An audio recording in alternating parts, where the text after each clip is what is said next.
മനസ്സിന്റെ ജാലകവും തുറന്നപ്പോ മൗനത്തിന് എത്ര അർത്ഥതലങ്ങൾ.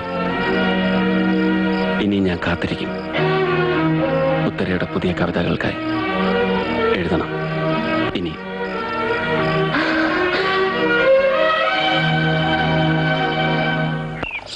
നല്ല ചേർച്ച.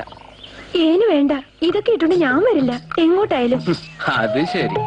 ഈ വേഷത്തിലെങ്ങാനും എന്റെ അമ്മച്ചി തന്നെ കണ്ടാലുണ്ടല്ലോ നല്ല ശേലായി എന്ന് പറഞ്ഞ അമ്മച്ചിയും പെങ്ങളെ അങ്ങ് കണ്ടുപിടിച്ച പോലാണല്ലോ. കണ്ടുപിടിക്കും, കണ്ടുപിടിച്ചു തന്നെ കൂട്ടിക്കും. എന്നെ കെട്ടാൻ അമ്മച്ചി സമ്മതിച്ചില്ലല്ലോ. അതൊക്കെ ഞാൻ സമ്മതിപ്പിച്ചോളാം. എന്റെ അമ്മച്ചി ഒരു പാവ. തമാശയ്ക്ക് പോലും നീ അവരെ വേദനിപ്പിക്കരുത്. ഇല്ല, എന്റെ ടോമിയുടെ അമ്മച്ചിയല്ലേ, ഞാൻ പൊന്നു പോലെ നോക്കും. എന്റെ മക്കളെ റോയി ഇവിടെ വാ. അതെരിപ്പോ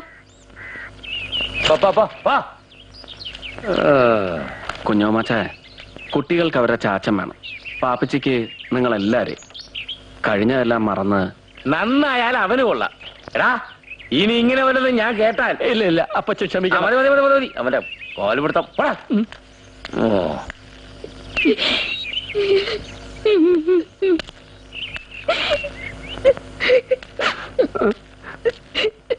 കരയാതെ ഓമനെ.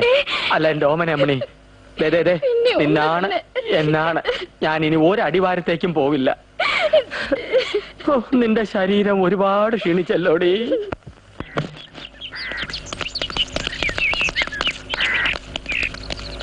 ഏതു മറ്റവനാടാ എന്റെ വിത്തും നെല്ലും ഒക്കെ എടുത്ത് പുറത്തിട്ടത്? ആ ഞാനാ. വേഗം എടുത്ത് മാറ്റിയില്ലെങ്കിൽ നാട്ടുകാർക്ക് എടുത്ത് വീതിച്ചു കൊടുക്കും. എങ്കിൽ അതൊന്ന് കാണണം. കാണാനൊന്നുമില്ല. സർക്കാരിന് വാടകയ്ക്ക് തന്നിട്ടുള്ള ഓഫീസ് നിങ്ങളുടെ സ്വകാര്യ മുതൽ സൂക്ഷിക്കാനുള്ളതല്ല. എടുത്തു മാറ്റാൻ 1 മാസത്തെ അവധി തന്നല്ലോ, നിങ്ങളെടുത്ത് മാറ്റിയോ? എടാ പുല്ലേ, നീ വേണ്ടതോ മാറ്റാ. എടോ കൃഷി ഓഫീസറെ, ഞങ്ങൾക്കിട്ട് ഞൊട്ടിയിട്ട് താനിവിടുന്ന് മിടുക്കനായിട്ട് പോവാന്ന് കരുതണ്ട. ഒന്നുറങ്ങിയാലേ രാത്രി തീരത്തില്ല. നമുക്ക് കാണാം. വാടാ. ഓ സാറെന്താ ഒന്നും മിണ്ടാതെ അവന്മാര് പറയുന്നത് കേട്ടങ്ങനെ നിന്ന് കളഞ്ഞത്? ഞാൻ വിചാരിച്ച അവന്റെ പല്ലടിച്ച് താഴെ ഇടുന്നു. എന്റെ ശങ്കരേട്ടാ, ഞാൻ ഇതുപോലെ ഒത്തിരി എണ്ണത്തിന്റെ പല്ലടിച്ച് കൊഴിച്ചാ ഇങ്ങോട്ട് പോന്നത്. അടിച്ചും തൊഴിച്ചും മതിയായി, മടുത്തു. അതുകൊണ്ടായി മലമൂട്ടിലോട്ട് പോന്നത്. ഇവിടെ മര്യാദയ്ക്ക് ജീവിക്കാൻ അനുവദിക്കത്തില്ലെന്ന് വന്ന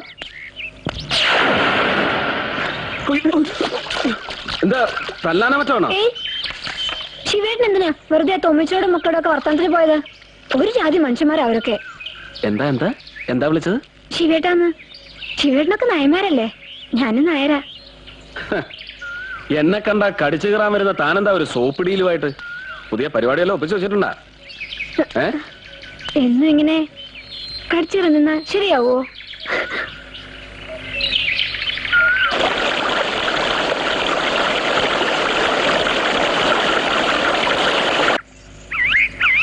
സാറിന് ഇല്ലത്തെ ഗിരിജയായിട്ട് പ്രേമമാണല്ലേ?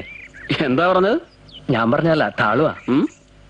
നാട്ടിൽ കവിത എഴുതുന്നൊരു കുട്ടിയെ സാർ പ്രേമിച്ചിരുന്നോ? ആ കുട്ടി മരിച്ചുപോയി അല്ലേ? ഇവിടെ വന്ന് ഗിരിജ തമ്പുരാട്ടിയെ കണ്ടപ്പോ ചത്തുപോയി ആ കുട്ടിയെ പോലെ ഇരിക്കണോണ്ട് തമ്പുരാട്ടിയെ.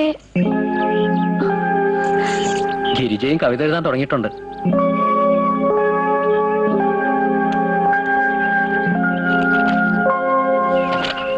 ഇത് എഴുതിയ ആള് തന്നെ വായിക്കുന്നതാണ് അതിന്റെ ഒരു ശരി.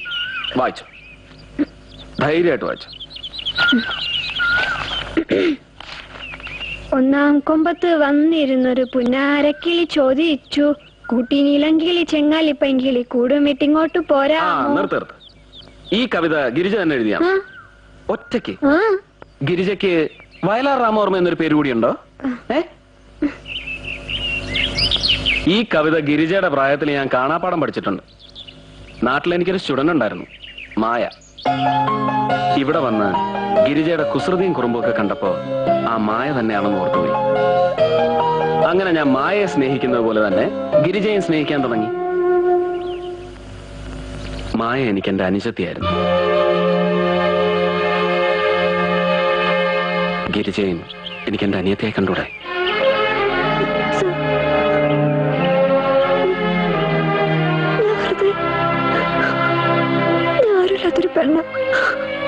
ആരാ പറഞ്ഞ ഗിരിജയ്ക്ക് ആരുമില്ലാന്ന്?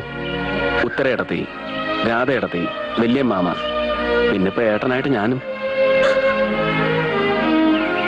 പോരെ, ചെല്ല.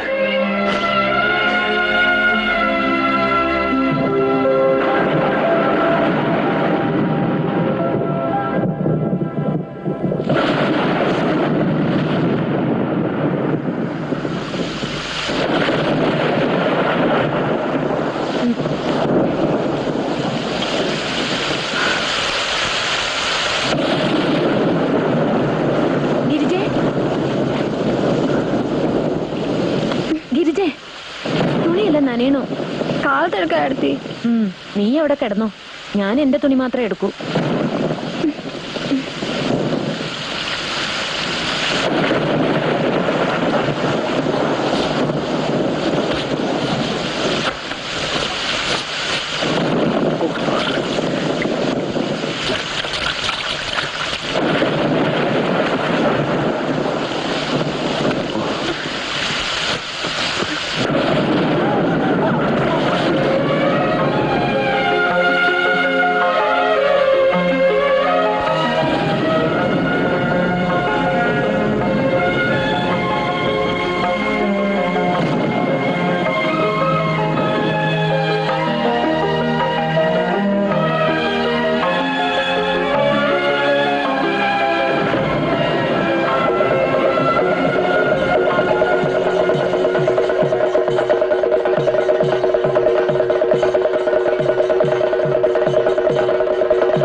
ഒന്നും കരുതിക്കൂട്ടിയായിരുന്നില്ല, സംഭവിച്ചുപോയി.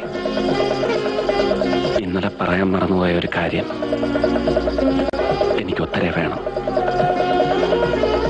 എന്നോടൊപ്പം മരണം വരെ.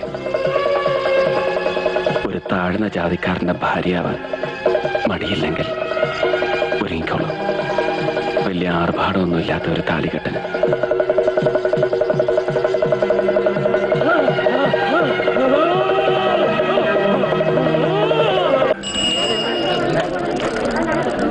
നിന്റെ കെട്ടിയവന് തലയ്ക്ക് സുഖമില്ലെങ്കിൽ വല്ല ആശുപത്രിയിലും കൊണ്ടുപോയി ചികിത്സിപ്പിക്കണം. അവള് പറഞ്ഞത് കേട്ടില്ലേ? ഇല്ലാത്ത കാശുണ്ടാക്കി 3 വട്ടം പാലക്കാട്ട് കൊണ്ടുപോയി തളവും വെച്ച് കരണ്ട് പിടിപ്പിച്ചോന്ന്. എല്ലാം ഭേദമായി കൊണ്ടുവന്നതാ. അങ്ങോട്ടോ ഇങ്ങോട്ടോ എന്റെ കണ്ണും തിരിഞ്ഞ പിന്നെ അങ്ങനെ തബലകൊട്ട് തുടങ്ങും. ഡോക്ടർമാരോട് ചോദിച്ചിട്ടും വൈദ്യന്മാരോട് ചോദിച്ചിട്ടും കാരണം അറിഞ്ഞില്ല. പിന്നെ എന്റെ പിള്ളേരുടെയും ഗുരുത്വം കൊണ്ടും എന്റെ കണ്ണുദൃഷ്ടിയിൽ പെട്ടോണ്ട് മാത്രമാ കാര്യം പിടികിട്ടിയത്. എത്ര ഭേദമായിട്ട് വന്നാലും ഇതിയാനെ കണ്ട എന്റെ കെട്ടി എന്റെ മട്ടങ്ങ് മാറും. പിന്നെ എന്നെയും വേണ്ട, കുട്ടികളെയും വേണ്ട, തവല മാത്രം മതി. എന്നാ പിന്നെ തവലെടുത്ത് അങ്ങ് തല്ലി പൊളിച്ച് കളഞ്ഞാ പോരെ? ഒരു വട്ടം എടുത്തു മാറ്റിയതാ. തവല കിട്ടാഞ്ഞപ്പോ കൈ കിട്ടുന്നൊക്കെ എടുത്തു കൊട്ടി തുടങ്ങി. പാവത്തിന്റെ കൈ വേദനിക്കണ്ടെന്ന് കരുതി തവല വീണ്ടും എടുത്തു കൊടുത്തു. അത് എന്റെ പോലെ പോലെ എന്ത് ചെയ്യണം? ഒന്നുകിൽ ഓളെ കെട്ടിയവനെ ചികിത്സിച്ച് ഭേദാക്ക, അല്ലെങ്കിൽ ലോക്കും കുട്ടിയും ചെലവിന് കൊടുക്കുക. അതല്ല ഇതിന്റെ ന്യായം. ചെലവിന് കൊടുക്കാനോ? അതെന്താ ഇവനൊക്കെ വയറ്റിലുണ്ടാക്കിയിട്ടുണ്ടോ? ഇതിലും ഭേദം അതായിരുന്നു. അടിക്കാൻ വെറുതെ നിങ്ങൾ തമ്മിൽ തർക്കിക്കാതെ എന്തെങ്കിലും തീരുമാനിക്കേ. ആട്ടെ, പാപ്പച്ചി എന്ത് പറയണു? ഇവക്ക് ചെലവിന് കൊടുക്കാനോ? ഞാനോ? ഞാൻ വെറും ഉണ്ണാക്കാനാണെന്നാണോ നിങ്ങൾ കരുതിയത്? ഒരു കുടുംബം ഞാൻ കാരണം വഴിയാധാരമാകാൻ സമ്മതിക്കത്തില്ല.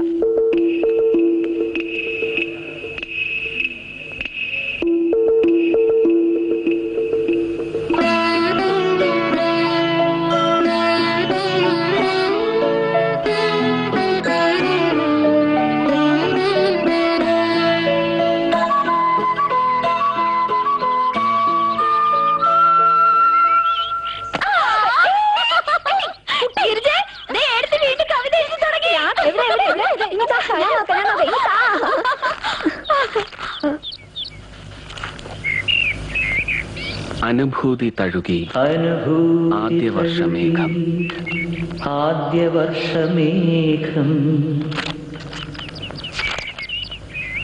ആത്മാവിലെഴുതി ഭാ